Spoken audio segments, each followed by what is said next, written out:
Look, I'm not an economist, but I do know that your best defense against financial ruin is a side ponytail.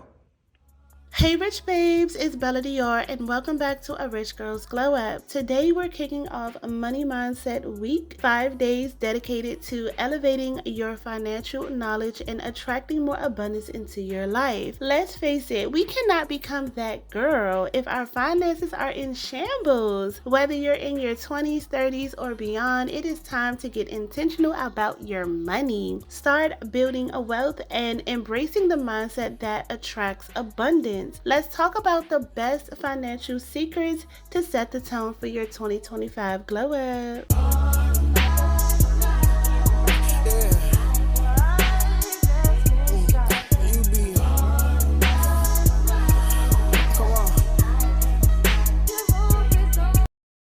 Ladies, you need to get your money together in this new administration, okay? This is the year, the quarter, the day that you start getting intentional about your finances. I don't care if you have $5 to your name or 5 billion cajillion dollars to your name, you need to start getting so intentional about your money. I work in finance, they're investing, so you need to be investing. If you don't know where to start from investment standpoint, basic 101, this is a little tidbit I want to give you. Write down your income, subtract your expenses. That difference is also known as your delta. If that number is less than $10,000, you are going to invest in an index fund. If that number is between $10,000 and $250,000, you are going to invest in a diverse portfolio. If that number is greater than $250,000, you are going to invest in single equity holding, single bond holding strategies, okay? This is the administration that you pour into yourself through your finances. So let's work smarter, not harder, get involved, get your money in order, cut out the unnecessary spending, cut out the need for stuff. You don't need it. Let's get intentional about our money, start investing, and get your money in order. Money mindset matters so much. Money and just becoming her. So becoming her isn't just about looking the part, it's about being well-rounded in every area of your life, and that includes your finances. You can't achieve your goals if you're not managing your money wisely. Your money is a tool that can help you live the life that you want. But first, you have to learn how to master it. Breaking any type of money myths. A lot of us growing up with the negative beliefs about money. Money doesn't grow on trees. The rich people are really, greedy. Money is the root of all evil. Listen, I know it's in the Bible, but you got to finish the last paragraph of what it said. But anyway, I'm not a preacher. But those beliefs block abundance from flowing into your life. To attract wealth, you need to shift your mindset and see money as a positive, empowering resource. Listen, again, I'm not a preacher, but God does not want you poor. Okay, He does not want you poor. He knows that you need money in order to make things happen. We need money to pay our rent. We need money to, pay our mortgage. We need money to build our dreams. We need money to look the way that we want to look. He knows that. So therefore, He's going to provide that. Okay, so whatever you believe, I'm just saying, just want to let you know that He don't want you poor. It's a birthright to have abundance, so let's move forward. These are the 4 money habits that most people are making that are keeping them broke and how to fix them. Hi, if you're new around here, my name is Dom. I'm a 28-year-old remote software engineer living in Washington, D.C., and I like to make content all about money and financially conscious lifestyle content. So if that interests you, definitely give me a follow, a like, and share this video with somebody who you think will help. Number 1, you're paying yourself last. And by paying yourself, I mean putting money aside for either your long-term or even short-term goals, things like buying a house, retirement. And I tended to do this a lot when I first got out of college, and I noticed that my discretionary spending would increase a lot throughout the month because I felt like I had the money to do so, when in reality, I just wasn't setting aside money for myself. Go ahead and eliminate this problem by setting aside a portion of each of your paychecks into retirement savings or any other goal-based savings account before you do anything else with it. Number 2, your finances are disorganized and all over the place. A clear indication of this is your bills not being paid on time, constant overdraft fees, or limited or non-existent savings. To fix this, you need to start budgeting so that you can see what money you have coming in each month and what money you have going out. Now, I like to manually budget using a Google spreadsheet because I think it keeps me more intentional about my purchases, and the exact template that I use is available for download in my link in bio. But even something as simple as writing down your monthly income and your monthly bills on a piece of paper is a great first step. Third thing is not investing your money. One thing's for sure, to grow your money and to build real wealth, you're gonna have to start investing. Saving money is one thing and it's great, but if you don't invest it, you're only gonna get so far. First, you're gonna take advantage of any employer-sponsored retirement accounts, especially if they offer a match. And then next, you're gonna go watch my other videos on all the other investment accounts that are out there for you, and you'll figure out which one is the best one for your individual goals. And the fourth one is the one that we've all been guilty of at some point in our lives: living beyond your means, or keeping up with the Joneses, whatever you want to call it. Signs of living above your means are things like only being able to pay the minimums on your debts each month, not being able to save any money, and living paycheck to paycheck. The most important tip for living within your means is to understand your cash flow, and the best way to do this is by tracking your expenses each and every month. Listen, all in all, developing good money habits takes time and consistent effort. So just be patient, address these bad money habits, make positive changes, and just build towards a healthier financial future. Financial literacy. Get your credit right. Clean your credit up. From me to y'all, clean your credit up. That mean everything. That mean everything. Stop putting everything in your name. Create a business, an LLC. Put everything in your LLC. And open up a C Corp. And if you don't know these, you need to figure these out. I'm telling you the names. Get a C Corp to run an LLC. If you want to make it even deeper, go get a trust fund and run a corp that runs the LLC. You want to get even deeper, own 2 trust funds for your business and your person to run that trust that runs all the business. It can get deep, my guy. Absolutely. And Donald Trump actually showed me that method. That's how he didn't pay taxes. Save your money, ladies. Don't be embarrassed about socking it away. You don't always have to have the latest handbag. I saved my money for a rainy day, and it poured. Yeah. It rained for 6 freaking years. I save my money, so I ain't tripping. And I think that's how I could do so good, because I don't got no pressure on nothing. Shit ain't slow. I ain't got to make sure this tape the one so I can get back on my feet. I ain't got over the IRS. I don't got none of that going on, so I'm Bullshit. It's not about appearances. Save your fucking money and do things you're proud of. How have you been able to make your money work for you and grow for you? I have a good financial advisor, and I don't spend frivolously. I spend my money well. Spend your money on bullshit. Focus on your finances. What's a necessity? What's just for enjoyment? Let's cut out the enjoyment until we in a position where we really on our feet. I've done it before. I've done it. You know. Stop wearing jewelry. I start traveling. I start seeing these. I was giving my diamond chains, like breaking it apart. I'm dead serious. Like, it changed my perception on life. Like, you got an iced out watch on right now, Fly. Man, this is old, brother. This is old. Look at diamonds missing. I broke the bottom of it. I'm not eager to fix it because I'm not trying to impress nobody. You know I got paper. Why I got to keep showing you every day? Why I got to keep buying these new cars? Why I got to keep buying brands that ain't doing nothing for the people that I'm around? Nothing. What do you do with your money? You start at 25, saving $100 a month, and you do so every single month until you are 65, and put it in a good Standard & Poor's 500 index fund. Let's say in a Roth IRA with average market returns, you'd have $1 million. Wow. But if you wait just 10 years, $100 a month is $1,200 a year. For 10 years, it's $12,000. Not that much money if you wait 10 years. And you start at 35, at 65, you'd have only $300,000.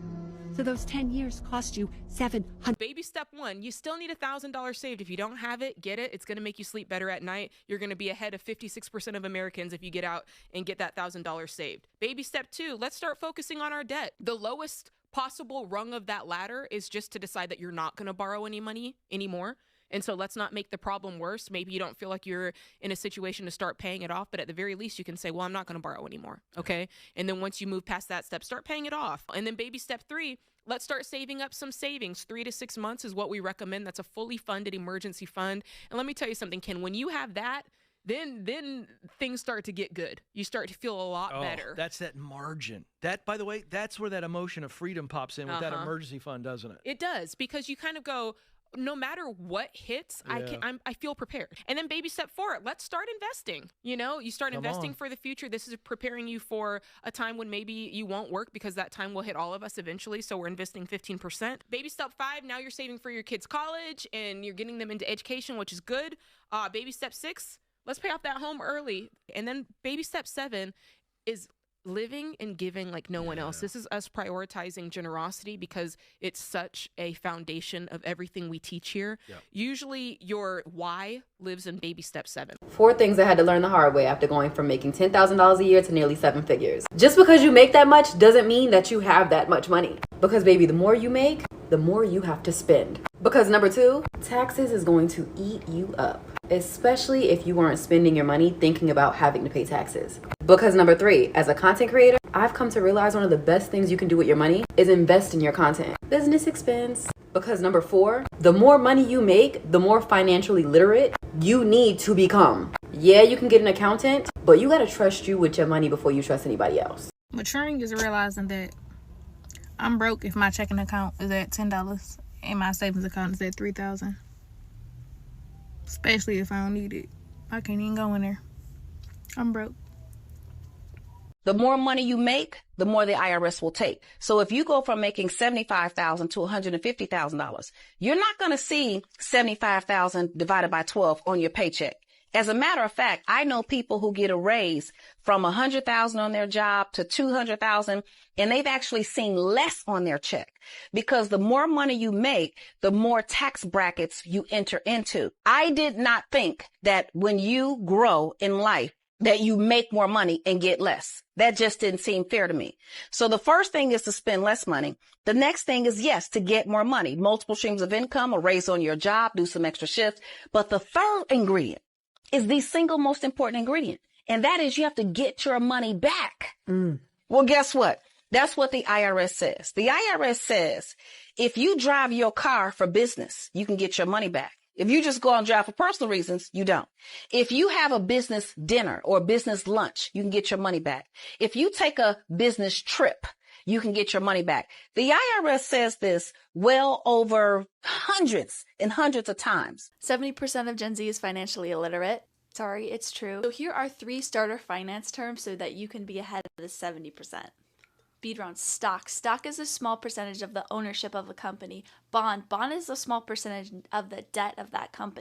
Capital is how much money you have to spend. A company's capital is how much money they have in savings that they can spend anywhere at any time. High yield savings account. A high yield savings account is just like a savings account, except it has a higher yield, meaning that every year you get a higher percentage back. Mutual fund. A mutual fund is a basket of stocks and or bonds that you can buy in one grab. An ETF is a slice of the basket of stocks. Mutual fund, full basket. ETF, smaller slice of the full basket. Basket is a 401k. 401k is a retirement account that holds your money and it is invested so that when you retire, it has grown enough that you can live off.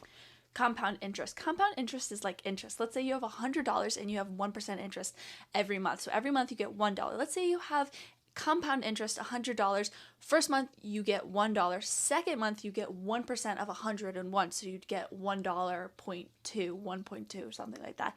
Compound interest just means that the money that you earned for the last month's interest is added to the new interest that you then get. My phone is running out of storage. Hit the follow button if you learned something new, because I talk about all these things and I talk about them in Gen Z terms. And let's get that financial literacy rate down from 70% to maybe like 50%. So I am not a financial advisor. Listen, please go and seek professional advice. I am just here to give you my suggestions. So, number 1 of some of the best financial secrets of 2025 that I heard of is you need to know your numbers. So step 1 is you got to get real about your finances. Know how much you're earning, how much you're spending, how much you owe. Ignoring your money only creates more stress. So start by writing down everything using app like Mint, which is really good, or you need to budget to track your money and to stay organized. Number 2 is you need to create a budget that works for you. Budgets aren't about restricting yourself. They're about giving your money a purpose. The 50-30-20 rule is always great to start. Okay, so 50% for the needs, 30% for the wants, and 20% for the savings and debt repayment. Customize it to fit your goals and make sure you are always paying yourself first. Ooh, yes. What's that? It was a book, The Richest Man in in Babylon. There we go. That's a book. You got to read it, okay? And one of the principles was pretty much you need to start paying yourself first before you start paying all these other people. Like, how you don't pay yourself first? Like, that's crazy. So if you don't know, now you know, blank, okay? If you get my drift. Okay, so number 3 is build a I know they already talked about it, which is an emergency fund. Oh my god, so real with this emergency fund. If the past few years have taught us anything, it's that life is so unpredictable. An emergency fund gives you peace of mind to keep you from falling into debt when unexpected expenses are popping up. Start with the goal, like the guy and the other girl said, $1,000, and work your way up to the 3 to 6, blah blah blah blah. We already talked about that. And of course, start investing early and learning how to attract your abundance. Money isn't just about numbers, it is energy, and we're gonna get more into that another time. That money is energy, girl. I'm trying to tell you. When you operate from a scarcity mindset, you block yourself from receiving abundance. Practicing gratitude, we talked about that in the past, for what you already have. Visualizing yourself with your financial goals, and speaking affirmations like money flows to me easily, effortlessly, and abundantly. I'm telling you, listen, money has never failed me when it came to speaking it in existence. Oh yeah, we want to get right down and dirty when it comes to this money, okay? Like, for real, I'm telling you, it's gonna be so much fun learning about money. Don't forget, do not forget your starter emergency fund, all right?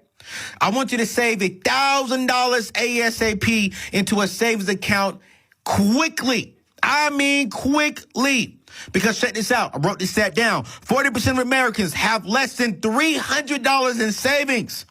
And 50% of Americans have less than $600 in savings. And then let's go even a little bit higher, just a little bit. Nearly 52% of us don't even have $1,000 in our emergency fund. So this means that if an emergency came up for $300, 40% of us have to go borrow money from friends and family, are going to be forced to go back into debt, are going to be forced to go out there and get an emergency credit card. No, that's ridiculous. When you get your paycheck, start setting yourself up to win with money. How do you do that? Go ahead, get prepared for emergencies. It's not a matter of if, it's a matter of when something's going to happen. It's not a matter of if your tire is going to blow out, if you're going to get a nail in your tire, if you're going to get a cracked phone screen, if you're going to have to get home for a family emergency, someone's in the hospital, or if you're going to have to go to the doctor's office and pay that deductible. The if is not there. It's just a matter of when.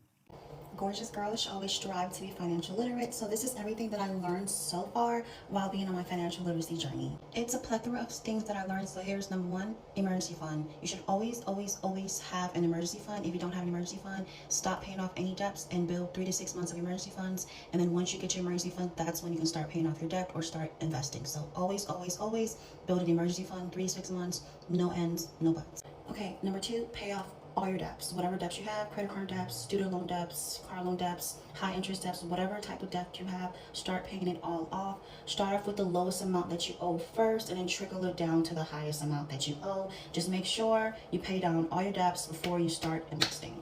Number 3, always pay yourself first. Whatever paycheck that you do get, bi-weekly, monthly, however you get paid, always pay yourself first. For me, I always pay 25% of my paycheck to me. The other 75% is for whatever expenses that I have for the 2 weeks or for the month. But always pay yourself first, so that way you're not scrambling or using the money that you have for your bills or your debt to pay down. Number 4, invest. I'm nowhere near a financial literacy coach. I'm just letting you know what I learned. Everyone that I watched on YouTube is in the stock market investing. You should be investing any type of coins extra that you have left over in your paycheck, even if it's $10, $5, $25, $50. Invest. You're not going to get rich off of paycheck to paycheck. You should be using your money and making your money work for you. Okay, so I did learn. It's not all of them, but those are the 4 key points that everyone that I was watching on YouTube made me talk about. Right now, I am heavy on my wealth building journey, so I've been heavy on the wealth management, paying down my debts, getting my stocks, bonds, whatever in order, and just learning how to make my money work for me instead of me just living paycheck to paycheck. So if you like this, just follow for more, because I will be posting more. 3 things I wish I knew before I was 28. Don't you go broke trying to look like everybody that's broke. Yeah, they might have the latest fashion on, but their latest bill ain't paid. Number 2, having your bills paid is underrated. As an adult, I will sleep in my bed all day as long as my bills are paid. Food in the fridge, oh yeah, I'm in the house. And number 3, nobody's actually impressed by the shit that you're doing to impress everybody. Relax, take it easy. That you're stressing over the wrong thing, sis. 1, learn the language of money. You walk into a room and everybody is speaking a totally different language, you're going to be, okay, listen, room is not for me. Let me get on out of here. Mm-hmm. In order for you to have a chance of mastering your money, you first got to learn the language. 2, create a budget. Most people in life don't necessarily create a game plan for their lives. And then finally, you got to pay down debt. There's a lot of us who are skipping to investing. You can't spend your whole life trying to get your life together because you're going to miss out on your whole life. This woman really slid in my DMs and said, yeah, I love what you're doing, what you're teaching about financial literacy. I think in like 12 years, I'll be ready. 12 years? 12 years. Like 12 years? Like over it, like 12? You cannot spend your whole life trying to get your life together because you're going to miss out on your whole life. Go to the bank, get you a Roth. Roth IRA. Put $3,000 a year in there, right? Don't touch it till it matures. And it matures every day. I guarantee you 3.7 million. You guarantee 3.7. What's your name? Kevin Johnson. Kevin Johnson. Now listen, when I get that 3.7 million, I'm gonna be looking for you. Best advice I can give you, start looking at investment. I'm gonna show you one quick investment you will never imagine. All you gotta do is go to Morgan Stanley. I got me Morgan Stanley account. Okay, go to Morgan Stanley and ask for mutual fund and energy. Right. Take 20 grand. You get $3,000 every 90 days. Forever. One-time payment. One-time investment. So me, I'm 23. I plan on living to 107. So $3,000 for 107 years for 90 days. Yep. Every 90 days. Here it is. It's $12,000 a year. Tell me if this is girl math or regular logic, but if I have $7,000 in my saving account and my checking account says I have $200, I only have $200. And if that checking account goes down to $20, my checking account can go to 24 cents. I only have 24 cents. That $7,000 is not my money. That's future me's money. And she would fuck me up if I touched her money. Okay? So if I got $7,000 in my bank account and you decide that you wanted to ask me for some money, babe, I don't have the money. I genuinely do not have that money. Like, I mean that to the bottom of my heart. Yeah. If I was starting all the way over and I was like between the ages of 18 and 25 and I wanted to become financially free, here's what I would do. First thing I'm doing is getting a job, any job. I just need to be making some kind of money.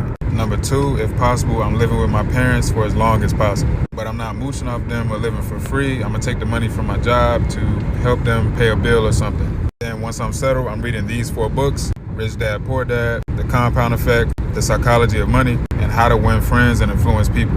I'm not going to college, but I am going to trade school to learn a skill or a high demand skill online. The next thing I would do is save anywhere between like $5,000 to $10,000 just to like create the foundation for myself. And during that time, I'm also building my credit, paying for all of my bills and expenses using the credit card and paying it off every single month. Then I'm investing as much of my money as possible, starting with at least $100 per month. Things I wish I knew about financial literacy in my early 20s. First and foremost, investing. I'm sure all of you have heard so many people saying they wish they would have started investing sooner, and how there are people who started at 15 and now have hundreds of thousands of dollars in investments, etc., etc. The thing is, I had a lack of interest in that in my younger 20s. It sounds boring. Another one of the things that I think held me back is I didn't know how easy it was. Like, if I would have known that I could have put myself in a better financial position by taking an hour of my time, literally just an hour, and that is it, nothing more, I think I would have done it. The easiest way to start investing is to get a Roth IRA and invest in an S&P 500 index fund. You can do that either on Fidelity or Vanguard. Both of those websites are great. I use Fidelity. And the best part about it, for those of you that feel overwhelmed, you have no idea what to do, all you have to do is chat with someone on the website. If you go on Fidelity and you make an account, you can go into the chat and be like, I need help putting a continual investment into a Roth IRA using S&P 500. Could you please help me? They will walk you through it step by step. Also, if you don't want to do that, there's a ton of videos. You can find one simple YouTube video taking you through the entire process. Again, it takes about an hour, and that is it. You don't touch it. You don't think about it anymore. Number 2, budgeting. I used to be reckless with my funds. My relationship with money now is I respect my money. I treat it with care. There's not a cent that comes out of my account that I don't know where it's going. It might sound exhausting, but it's not, and it doesn't have to be. I use an app called YNAB. It stands for You Need a Budget, and I recommend this to literally everybody I know. And the people that I recommended it to and they downloaded it, they were like, YNAB is great. Thank you. It makes so much sense. It has helped me so much. It allows you to create a budget for every single thing in your life. I have my rent budget, car note, beauty every month. In case of emergency, I have a travel budget. It's all broken down for me to where I can allocate funds to every single budget. And now that I can see exactly where my money is going and make sure I'm putting money aside into these places that are important, not only am I making space for the things that I really want, I'm also cutting out unnecessary expenses. And I can just see where my money drains are, where I was just draining like way too much money. 3, credit cards. Credit cards are great, but only if you pay them off every single month. The purpose of credit cards is to build your credit and rack up points. Like for example, the Chase Sapphire card, they allow you to double and triple your points that you can use for flights, hotels. People take entire vacations just on Chase Sapphire points. If you heard credit cards are bad, it's not true because you need credit. It just depends on how you use them. 4, I would say live within your means. For a lot of people right now, their rent is like 50% of their income, 60% of their income. And I'm gonna tell you right now, you're better off. Like if you were thinking about moving out right now and you know that that's your situation, you are better off staying at your parents' house. Trust me, just wait. It's not worth it to be spending that much of your income on a freaking building. And lastly, if I could recommend any financial book, it would be one of these 2.